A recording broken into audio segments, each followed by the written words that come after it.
Hello dear students, I welcome all of you in PRK JEE maths. जैसा कि आप लोगों को पता है, आप लोगों को कुछ डाउट्स था जो आप लोगों ने कमेंट किया था, तो मैं आज उसी पे वीडियो बना रहा हूँ। बहुत सारे बच्चे का कुछ डाउट्स था, जो ये था कि सर आप हमें ये बताइए कि मैथमेटिक्स में नंबर का डेवलपमेंट हुआ तो हुआ कैसे, कब हुआ। दूसरा बच्चे में डाउट्स था जीरो। ये सब बेसिक ऐसे डाउट्स हैं जो मतलब बच्चे का अभी तक क्लियर नहीं हुआ है। तो मेरा एक टीचर होने के नाते एक मेरा ड्यूटी बनता है कि मैं ये चीज़ें आप लोगों को समझा सकूं जितना हो सके। तीसरा मैं जो आप लोगों को आज समझाऊंगा वो इनफाइनाइट को समझाऊंगा। चौथा नेगेटिव नंबर। पांचवा मैं आपको बताऊंगा पाई का डेवलपमेंट कैसे हुआ, पाई का वैल्यू क्या है। सिक्स्थ जो मैं आपको बताऊंगा कि कैसे हमारे जो मैथमेटिशियन थे उन्होंने अभी से लगभग 5-10 हज़ार साल पहले ही हमारे अर्थ के मेजरमेंट को बता दिया था। किस वे में उन्होंने बताया, ऐसा क्या उन्होंने सोचा कि उन्होंने अर्थ का मेजरमेंट बताया। और सातवां मैं आपको बताऊंगा वो ये बताऊंगा कि उन्होंने कैसे मतलब कि अर्थ और सन के बीच का डिस्टेंस उन्होंने पता कर लिया था। और ये अभी की बात नहीं है, आज तो बहुत सारी चीज़ डेवलप हो चुकी हैं। उस समय में बहुत कम चीज़ था, कुछ था ही नहीं। फिर भी इन्होंने यहाँ पे धरती पे बैठे बैठे उन्होंने सन और अर्थ के बीच में डिस्टेंस पता कर लिया। ये सब चीज़ें आज हम जानेंगे। तो इसको जानने के लिए अभी हम लोग सबसे पहले स्टार्ट करते हैं कि सबसे पहले मैथमेटिक्स कहाँ से स्टार्ट हुआ और क्या क्या इसमें चीज़ें आई। ठीक है, देखिए सबसे पहले कहा जाता है कि संगीत यानी कि म्यूजिक जो है ना, वो भी मैथमेटिक्स का ही एक पार्ट है। मैथमेटिक्स से ही सिंगिंग भी बना है। ठीक है, संगीत जिसको आप बोलते हैं। इंसान ने सबसे पहले कब गिनना शुरू किया ये तो आज तक किसी को नहीं पता है, लेकिन सबसे पहले लिखने और अंकों को अंकित करने की का जो प्रमाण है, यानी कि सबसे पहले लिखने या अंकों को अंकित यानी कि राइट करने का जो प्रमाण का मतलब होता है एविडेंस। एविडेंस जो अभी तक मिला है वो आज उस जगह का नाम इराक है, जिसको हम पहले बेबीलोनिया के नाम से जानते थे, और मिस्र। ये दो जगह पे ये चीज़ें दिखा। पहले लोग अंकों को मिट्टी की पत्ती यानी कि जो मिट्टी से बने हुए चीज़ होते थे उस पे, या जो भोजपत्र होते थे उस पे, यानी कि जो विजिटिंग कार्ड वगैरह टाइप का होता है उस पे पहले लोग डिजिट को लिखते थे। ठीक है, इस धरती पर इंसान द्वारा बनाई गई सबसे पुरानी चीज़ मिस्र की पिरामिड, आप लोगों ने नाम सुना होगा।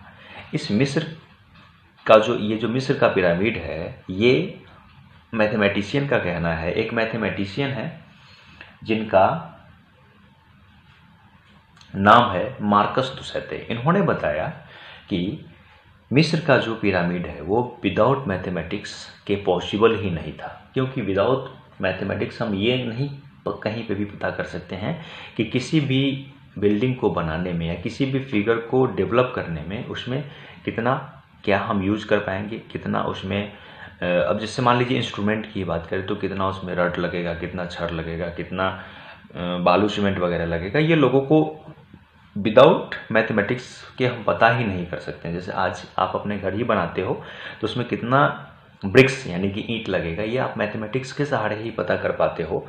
विदाउट मैथमेटिक्स क्या इस चीज़ को समझ ही नहीं पाओगे कि हम कैसे इसको यूज कर पाएंगे। ठीक है, तो मार्कस दुसैते ने बताया कि अभी से लगभग 5,000-7,000 साल पहले ये मिस्र का पिरामिड बना, जहाँ जो ये विदाउट ज्योमेट्री के पॉसिबल ही नहीं था। तो एक चीज़ यहाँ से समझ आया कि ज्योमेट्री का जो डेवलपमेंट है वो बहुत साल पहले से शुरू हो चुका था।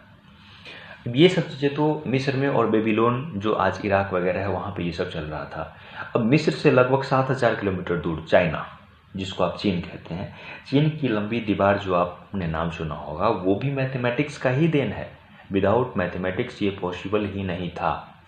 ठीक है, विदाउट मैथमेटिक्स ये नहीं पॉसिबल था, क्योंकि आप देखते हैं कि वो दीवार ऊंची नीची भी है।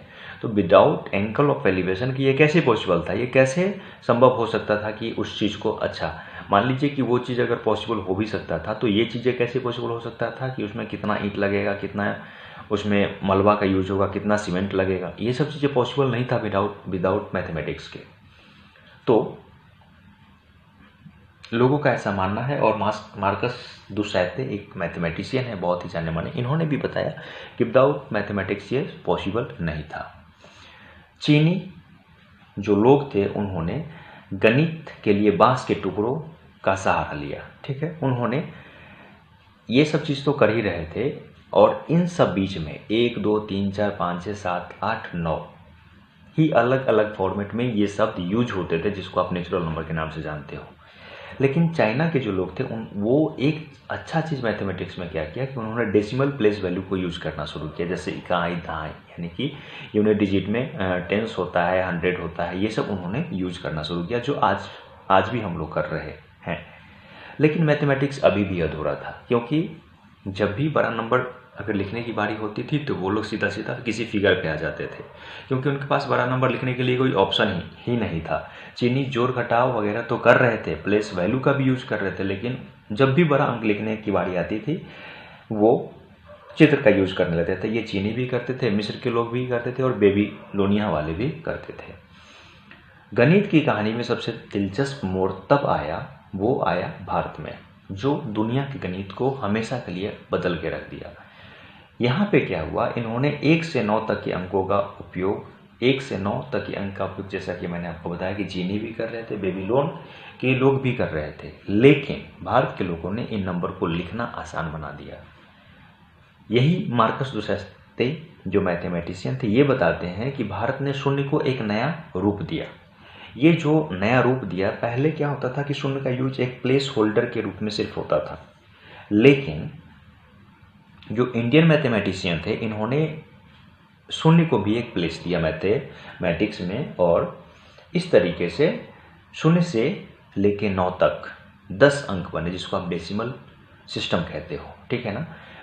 जो भी मिस्र के लोग या बेबीलोन के लोग वगैरह थे, वो जीरो की जब बारी आती थी, जीरो का जो प्लेस होता था वहाँ पे वो खाली स्थान छोड़ देते थे, वो वहाँ पे कुछ नहीं लिखते थे। तो ये जो ड्रास्टिक चेंज हुआ ये इंडियन मैथमेटिशियन ने किया, और इन्होंने डेसिमल प्लेस वैल्यू को बनाया 0 से लेके 9 तक, इन्होंने 10 डिजिट को लिया। इसके बाद तो मैथमेटिक्स की पूरा दुनिया ही चेंज हो गई। इसके बाद बड़े बड़े नंबर लिखना आसान हो गया, बड़े बड़े कैलकुलेशन आसान हो गया। इसके साथ साथ एक जो सबसे बड़ा आविष्कार था वो था शून्य, क्योंकि शून्य पहले नहीं था। जैसे 1 2 3 4 मैंने आपको बताया कि ये यूज हो रहा था, लेकिन शून्य, जीरो कहीं पे भी यूज नहीं हो रहा था। जब भी जीरो लिखने की बारी होती थी तो लोग खाली स्थान छोड़ दिया करते थे, ठीक है। इस जीरो को खोजा किसने? इसको खोजा आर्यभट्ट ने। ये हमारे इंडियन मैथमेटिशियन थे, और ये बिहार से रिलेटेड थे। बिहार में एक पाटलिपुत्र जगह है जहाँ से ये रिलेटेड थे, जिन्होंने जीरो को खोजा। लेकिन जीरो की जो कैलकुलेशन है, गणना जिसको आप हिंदी में बोलते हो, कैलकुलेशन, उसको ब्रह्मगुप्त ने बताया। इन्होंने क्या बताया, जो आज पूरे वर्ल्ड के स्कूल में पढ़ाया जाता है, हर जगह इसी सिस्टम को यूज किया जाता है। इन्होंने बताया कि 1 + 0, अगर हम 1 में 0 को ऐड कर देंगे तो 1 होता है। शून्य क्या परिभाषा अगर आप लोगों को पता होगा तो बहुत अच्छी बात है, नहीं तो मैं बताता हूँ। शून्य क्या है? किसी चीज़ का ना होना ही शून्य कहलाता है, यानी कि किसी चीज़ का वैल्यू अगर कुछ भी नहीं है तो वो 0 है, ठीक है। इस चीज़ को आप लोग बहुत अच्छे से जानते होंगे। इसी तरीके से अगर किसी चीज़ का वैल्यू कुछ है ही नहीं तो उसमें हम ऐड करेंगे तो वो वही रहेगा ना। जैसे 1 में मैं 0 ऐड करूँ तो 1 ही रहेगा। इसी तरीके से 1 में से अगर हम -0 करूँ तो 1 ही रहेगा। और 1 में से इन्होंने बताया कि अगर 1 में जोड़े या घटाए, प्लस करें या माइनस करें तो कोई फर्क नहीं पड़ेगा, लेकिन जैसे ही हम इंटू करेंगे तो ये किसी भी नंबर को 0 कर देगा। ये इन्होंने एक बहुत बड़ी बात बताई। इसके बाद ब्रह्मगुप्त के लगभग 500 साल बाद आए भास्कर सेकेंड। अब ये तो आविष्कार हो ही चुका था, ये तो हमारे मैथमेटिशियन खोज ही चुके थे। एक नया आविष्कार हमारे एक नए मैथमेटिशियन आए भास्कर, इन्होंने किया। इन्होंने क्या बताया, जैसे ब्रह्मगुप्त 3 चीज़ बता के चले गए, लेकिन वो एक चीज़ नहीं बताया, 0 का डिवीजन, ठीक है। अब 0 के डिवीजन को किसने बताया? वो बताया इन्होंने, भास्कर ने बताया। भास्कर ने क्या बताया कि जब हम किसी भी नंबर को अगर 0 से भाग देते हैं तो उसका परिणाम अनंत होगा। तो यहाँ से अब अनंत एक नया शब्द आ गया जिसको हम इनफाइनाइट कहते हैं, ठीक है ना। इनफाइनाइट एक नया शब्द आया। अब ये इनफाइनाइट जो है ना, जैसे आप अगर हिंदू दर्शन को पढ़ेंगे तो बहुत साल, बहुत हजार साल पहले उसमें जीरो पहले से ही आपको दिखेगा। वो पहले प्लेस होल्डर के फॉर्म में यूज होता था, उसका कोई वैल्यू नहीं था। बाद में इसका जब यूज शुरू हुआ तब उसका वैल्यू लोगों को पता चला। इसी तरीके से हिंदू दर्शन में कहा जाता है कि जो चीज़ अनंत, जैसे भगवान को लोग अनंत मानता है, गॉड को मानता है अनंत, तो वहीं से एक शब्द अनंत आया है जिसका मतलब होता है कि एक बहुत बड़ा रेंज। और ये इनफाइनाइट जो है ना, ये कोई प्लेस वैल्यू नहीं है, ये एक इनफाइनाइट रेंज को शो करता है। ठीक है, उन्होंने इसको डिस्क्राइब कैसे किया? तो उन्होंने डिस्क्राइब इस तरीके से किया कि अगर हम एक फल को एक बार काटें, एक फल को अगर हम एक बार काटें तो वो दो पार्ट में कन्वर्ट हो जाता है। अगर इसको हम एक बार और काट दें तो वो 4 पार्ट में कन्वर्ट हो जाएगा। अगर हम इसको एक बार और काट दें तो 8 पार्ट में कन्वर्ट हो जाएगा। अगर हम एक बार फिर काट दें तो ये 16 पार्ट में कन्वर्ट हो जाएगा। ठीक है, जब तक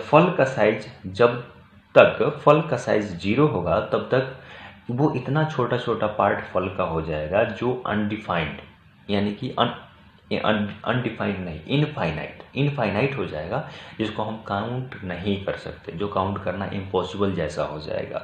ठीक है, इनफाइनाइट मैंने आपको बताया कि ये कोई फिक्स वैल्यू नहीं होता है, ये बस एक रेंज को शो करता है, ये आपको ध्यान रखना है हमेशा।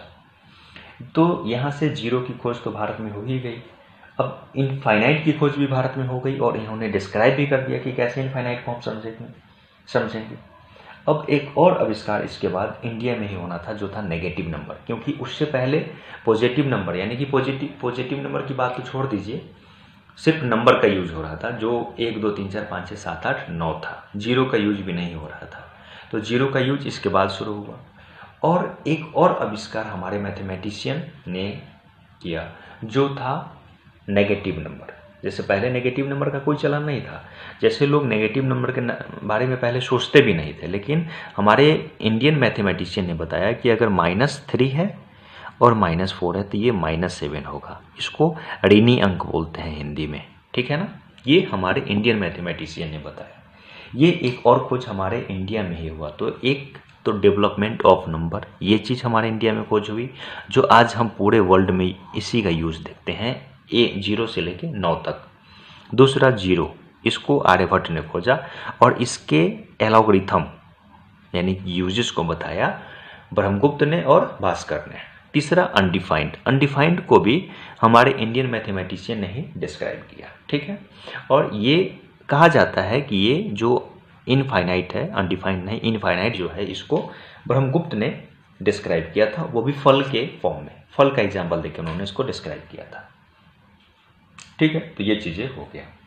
अब एक और आविष्कार, यही मार्कस दुसैते एक बहुत अच्छे मैथमेटिशियन है, इन्होंने बताया कि जैसे आप लोग हाफ मून का नाम सुने होंगे। हाफ मून क्या होता है? ये मंथ में 2 बार होता है, और जब हाफ मून होता है उस दिन मून और सन जो है वो एक सीधी रेखा में होती है, यानी कि कुछ ऐसा, मान लीजिए यहाँ पे अगर सन है तो यहाँ पे मून इस फॉर्म में होता है, ऐसा, ये सन और ये मून, ये एकदम सीधी रेखा में होता है, एकदम सीधी रेखा, एकदम स्ट्रेट लाइन। ठीक है, और उस दिन हाफ मून के दिन अर्थ मान लीजिए कि कुछ यहाँ पे होता है, इस जगह पे, यहाँ पे। तो अब देख लीजिए इसके बीच में ये और ऐसा कुछ ये बन रहा है, तो ये राइट एंगल ट्रायंगल बन रहा है। ठीक है ना, और इसके सहारे जो हमारे गणितज्ञ थे, और ये काम किसने किया? ये काम किया आर्यभट्ट ने। इस मैथमेटिक्स के सहारे उन्होंने अर्थ से सन के दूरी को माप दिया, और ये एग्जैक्ट था, ये भी नहीं था कि गलत था, एग्जैक्ट था। उन्होंने धरती पे बैठ के और इस दूरी को माप दिया उन्होंने। ठीक है, ये किया कैसे उन्होंने?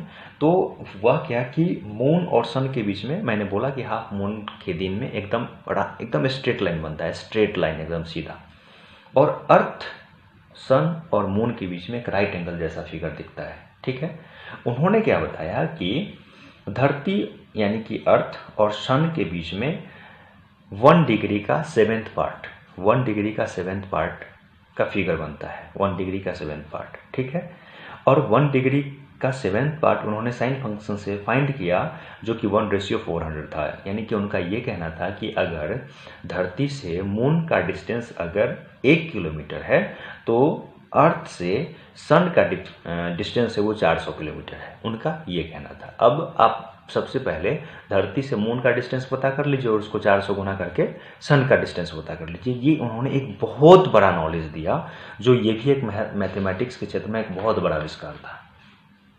उन्होंने यानी कि धरती पे बैठ के धरती से सूरज की दूरी को उन्होंने माप दिया।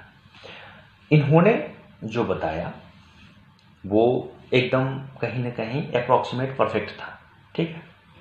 अब इसके बाद यानी कि चंद्रगुप्त आए, उसके बाद माधव भास्कर वगैरह ऐसे आते रहे, और इसके बाद एक मैथमेटिशियन है माधव, वो आए। इन्होंने साबित किया कि किसी भी संख्या को अनंत टुकड़ों में, इन्होंने क्या बताया कि किसी भी संख्या को हम, किसी भी डिजिट को हम इनफाइनाइट टुकड़ों में बांट सकते हैं। और इन्होंने एक और सबसे इम्पोर्टेंट बताया कि 0 से 1 के बीच में इनफाइनाइट होता है, 0 से 1 के बीच में भी इनफाइनाइट छुपा होता है, ठीक है। ये चीज़ इन लोगों ने बताया, ठीक है। अब इसके बाद हम बात करते हैं पाई का। ये पाई का वैल्यू जो है इन्होंने, ये आर्यभट्ट नहीं बताया है पाई का वैल्यू, ठीक है। पाई का वैल्यू बेसिकली जो होता है ना, पाई का वैल्यू होता है सर्कल का सरकमफ्रेंस। यहाँ पे देखते हैं,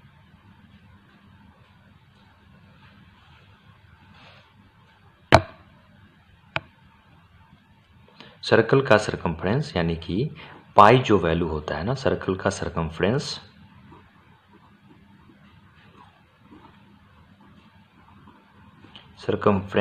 और डायमीटर का रेशियो होता है। अब देख लीजिए, सर्कल का सरकमफ्रेंस क्या होता है, 2πr, और डायमीटर जैसे मान लीजिए कि ये एक मेरा सर्कल है, ये सर्कल है, तो ये मेरा सेंटर होगा और ये डिस्टेंस मेरा रेडियस होगा, और मैं इस सेंटर से इसको भी मिला दूं तो ये मेरा डायमीटर हो जाता है। तो अगर ये r है तो ये भी r होगा, यानी कि डायमीटर मेरा क्या हो जाएगा, 2r, यानी कि 2r। तो ये 2r से ये 2r तो कट जाएगा, तो पाई इक्वल्स हो जाएगा पाई, ठीक है। यानी कि उन्होंने क्या किया कि ये एक सर्कल है, ये मेरा डायमीटर है, ये मेरा डायमीटर है। तो इस डायमीटर के सहारे यानी कि इस वैल्यू के सहारे उन्होंने पूरे सरकमफ्रेंस को माप दिया। यानी कि उन्होंने यहाँ पे बैठे बैठे ये भी बता दिया पाई के सहारे कि इस अर्थ का सरकमफ्रेंस कितना है, और इन्होंने अप्रॉक्सीमेट 24,835 मील बताया सरकमफ्रेंस, जो कि अप्रॉक्सीमेट सही है। इसको एग्जैक्ट माधव ने बता दिया, पाई के सहारे एग्जैक्ट माधव ने बता दिया। और जहाँ पे भी हम किसी भी कर्व को देखते हैं या किसी भी सर्कुलर पाथ को देखते हैं तो वहाँ पे पाई हमें बहुत हेल्प करता है किसी भी सर्कुलर रीजन के एरिया या किसी भी चीज़ को फाइंड करने के लिए। तो ये छोटा सा इन्फॉर्मेशन था जो आप लोगों के लिए शायद बहुत बेनिफिशियल होगा। अगर समझ आए तो लिख के बताइएगा, कमेंट करके बताइएगा। वीडियो अच्छा लगे तो वीडियो को लाइक करिएगा, शेयर करिएगा और हमारे चैनल को सब्सक्राइब करिएगा। ये चैनल आप लोगों के लिए बहुत यूजफुल है और इस चैनल पे आप लोगों के लिए जो यूजफुल कंटेंट होगा वही अपलोड किया जाएगा, एक भी बेवजह की चीज़ें अपलोड नहीं की जाएगी।